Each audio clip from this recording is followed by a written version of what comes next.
Welcome to Verbal Peak Radio, where we give you a verbal image of life, and we are every day. People like to welcome you all to the show.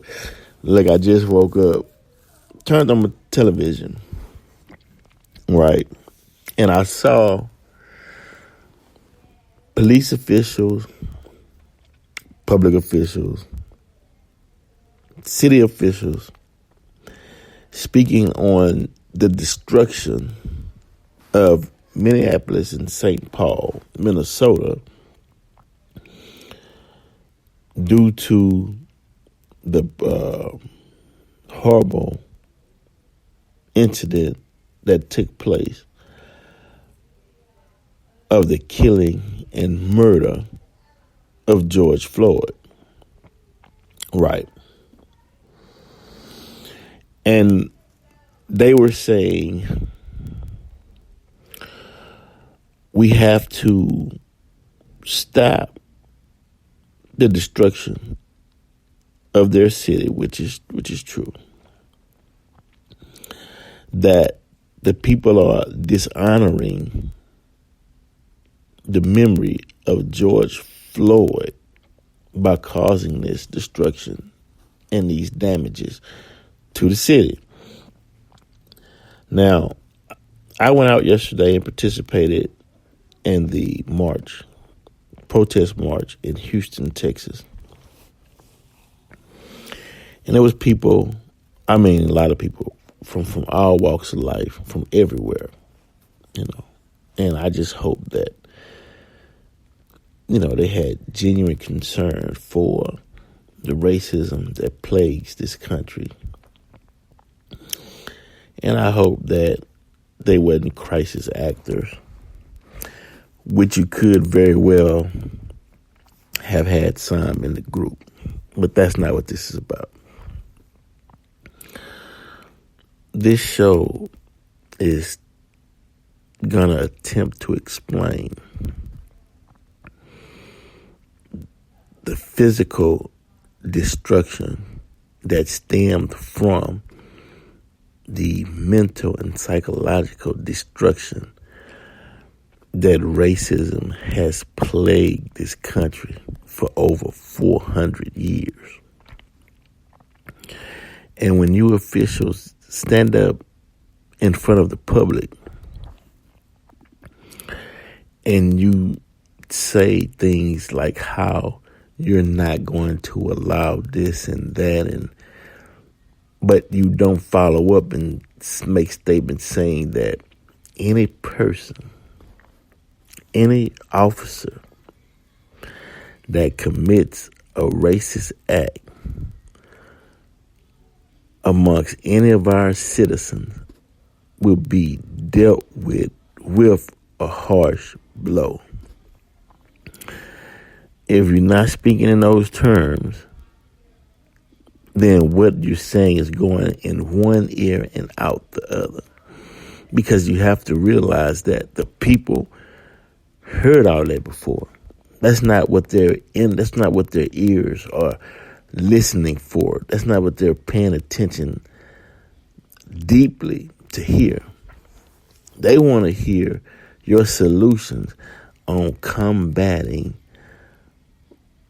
racist officers within your department nationwide. That's the topic. That's the subject. Because the destruction is a counteract due to the act.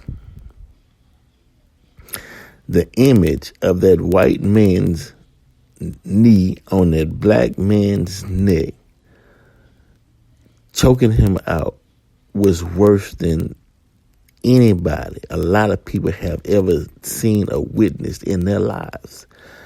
That was worse than a horror movie. That was worse than the footage back in the day that was titled Faces of Death. That was uncalled for, but it showed the psyche of a racist mind. And it made it clear. You had a lot of incidents with police killing of unarmed black men for years. But this particular one made it clear. What it said was,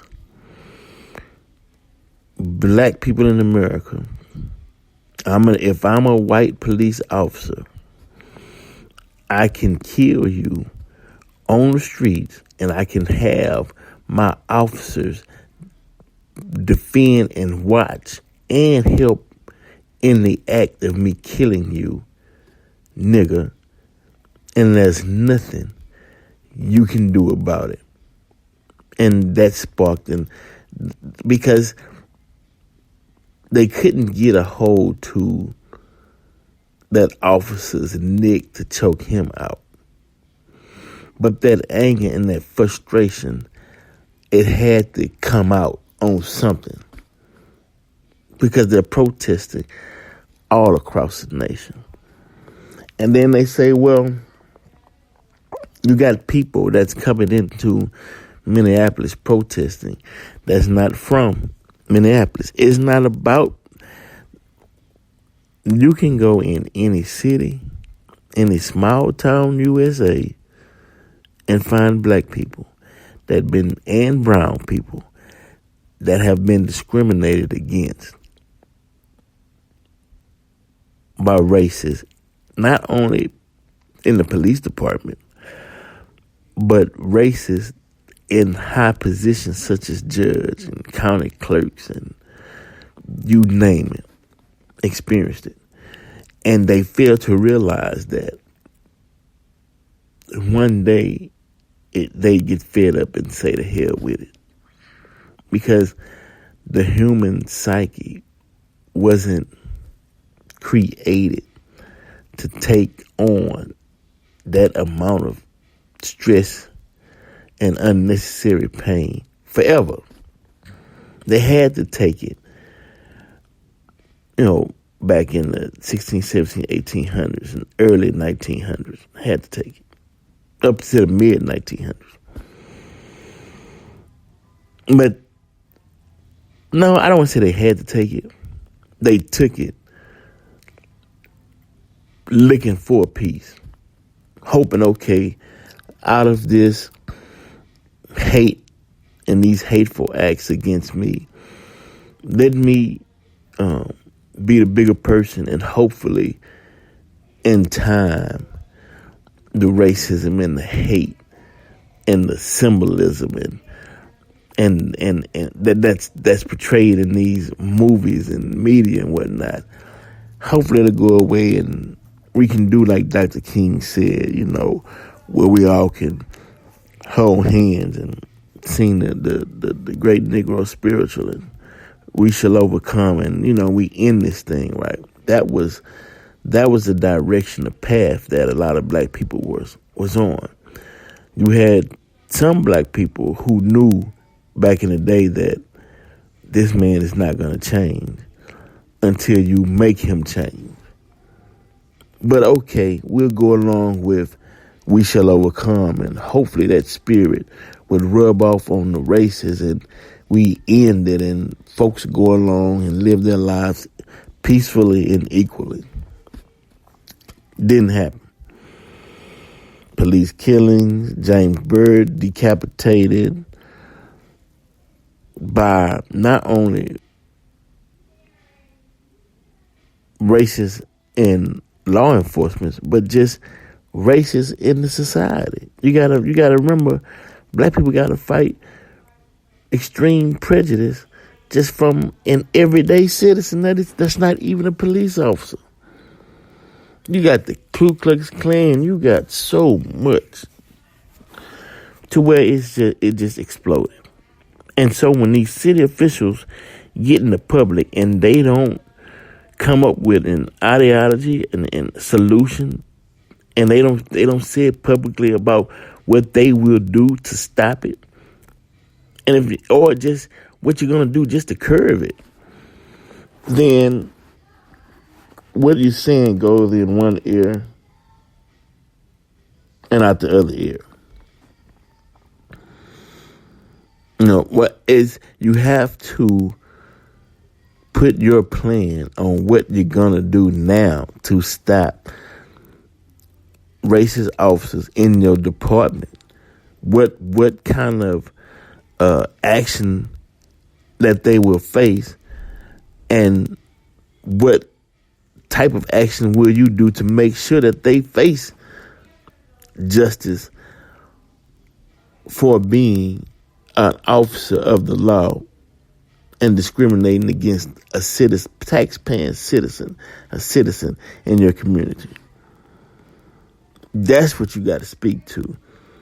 Because the destruction of your city, and you saying, well, why are the people burning and tearing down? Because a lot of store owners, business owners,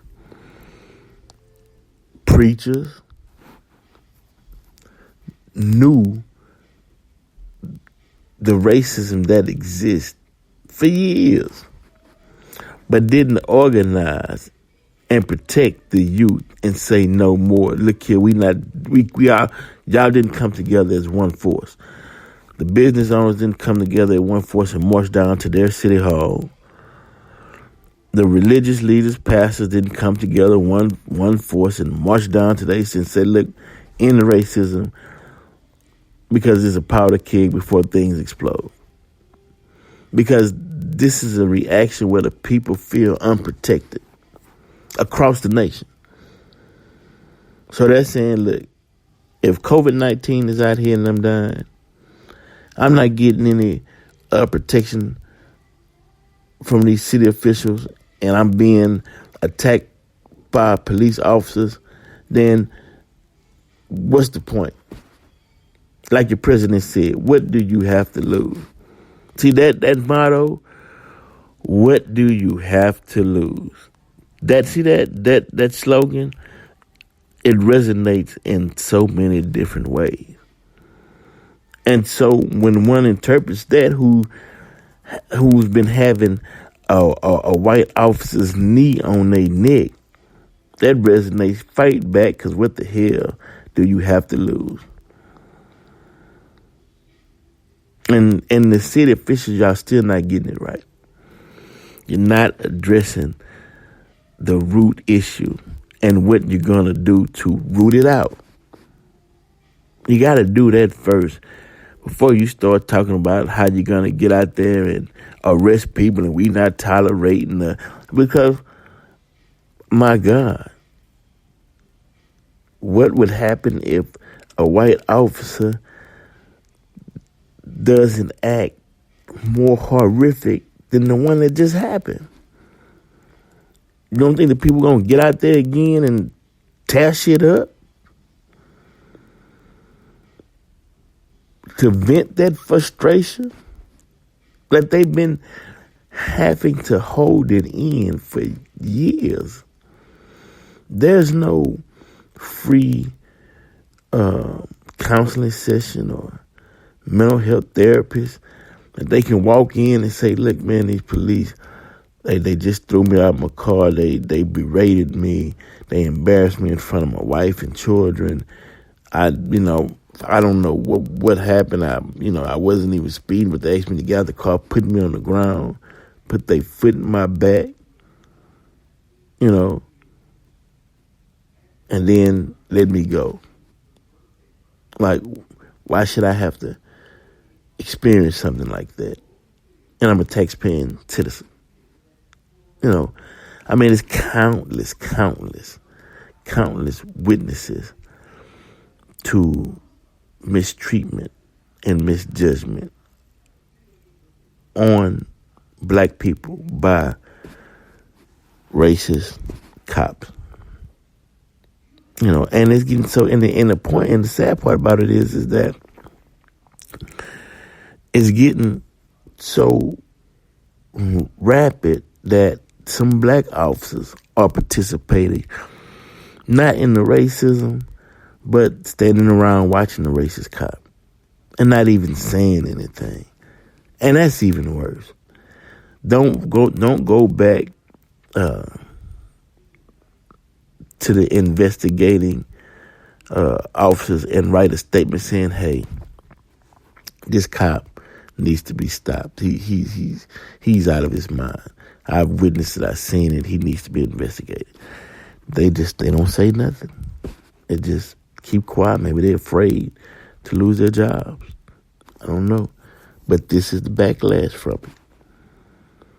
Meaning that it could have been, these acts could have ended long time ago.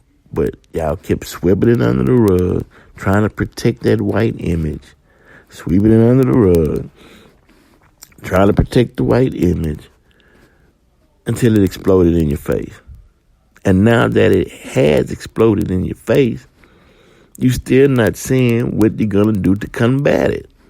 You talking over the main issue is the white racist cops all over America that plagues America. People want to know, what are you all going to do about it? That's it. You solve that problem, then everything else goes away. Solve that problem. Once you get that problem taken care of, you won't have a problem. So stop coming on these shows saying what you're going to do to the victims of the problem, but you're not saying what you're going to do to the problem. So when I turn on my television set and black people and brown all over America turns on their television set, we expect to hear somebody come out and say what they're going to do to solve the real problem, and that's white racist cops in the department that's inflicting pain on unarmed black men. Speak to that issue, and you won't have an issue. Verbal Pick Radio, we're out.